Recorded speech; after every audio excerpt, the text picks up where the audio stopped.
देखते रहो बैठ के।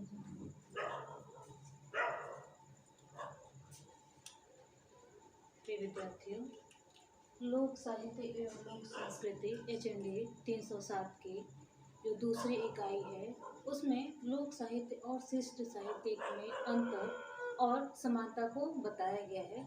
तो आज लोक साहित्य और शिष्ट साहित्य में क्या अंतर है, आइए इस विषय पर चर्चा कर लेते हैं।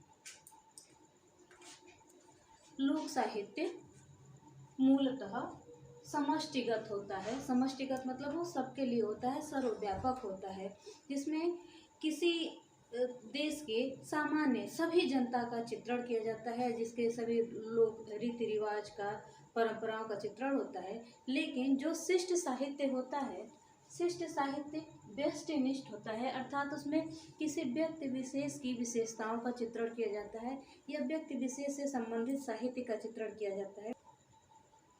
लोक साहित्य समष्टिगत होता है और शिष्ट साहित्य व्यष्टिगत।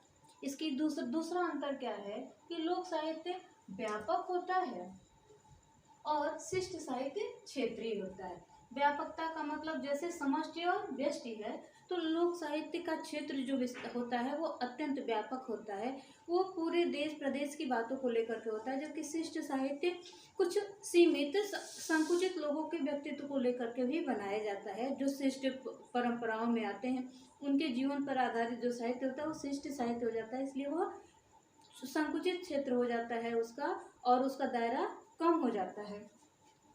लोक साहित्य सहज होता है। ये लोक साहित्य की विशेषता में भी आप लोगों ने जाना कि लोक साहित्य सहज और स्वाभाविक अभिव्यक्ति है, उसके लिए किसी बनावट की आवश्यकता नहीं होती है, उसके लिए कुछ प्रयास नहीं करना पड़ता है। जबकि जो शिष्ट साहित्य होता है ये सहज की अपेक्षा सचेष्ट होता है, यानी चेष्टा के साथ जो किया जाता है, पूरा उसके लिए चेष्टा की जाती है, प्रयत्न पूर्वक उसको लिखा जाता है और तब उसको बताया जाता है। इसलिए लोक साहित्य सहज होता है और शिष्ट साहित्य सचेष्ट होता है। अगला जो अंतर है, लोक साहित्य में गेयता की प्रवृत्ति पाई जाती है, अर्थात लोक साहित्य को गाया जा सकता है, जबकि शिष्ट साहित्य पठने योग्य भी होता है और गाने योग्य भी होता है। क्योंकि शिष्ट साहित्य सचेष्ट होता है, इसलिए बहुत सारे साहित्य का भाग ऐसा होता है जिसको गाया नहीं जा सकता, जिसको सिर्फ पढ़ा ही जा सकता है। फिर अगली विशेषता है कि लोक साहित्य पूर्णतया मौखिक होता है। ये लोक साहित्य की विशेषता में इस विशेषता को भी आप जान चुके हैं कि लोक साहित्य जो है वो पूर्णतया मौखिक होता है, एक पीढ़ी से दूसरी पीढ़ी को हस्तांतरित होता रहता है। जबकि शिष्ट साहित्य लिखित और मौखिक दोनों होता है, ये लिखित रूप में भी पाया जाता है और मौखिक रूप में भी पाया जाता है। अगली विशेषता जो है कि लोक साहित्य के जो रचनाकार होते हैं वो अज्ञात होते हैं, उनके विषय में कोई विशेष जानकारी नहीं होती है। जबकि शिष्ट साहित्य किसने लिखा है, कब लिखा है, इसकी जानकारी उस रचना के प्रारंभ में ही दे दी जाती है। लोक साहित्य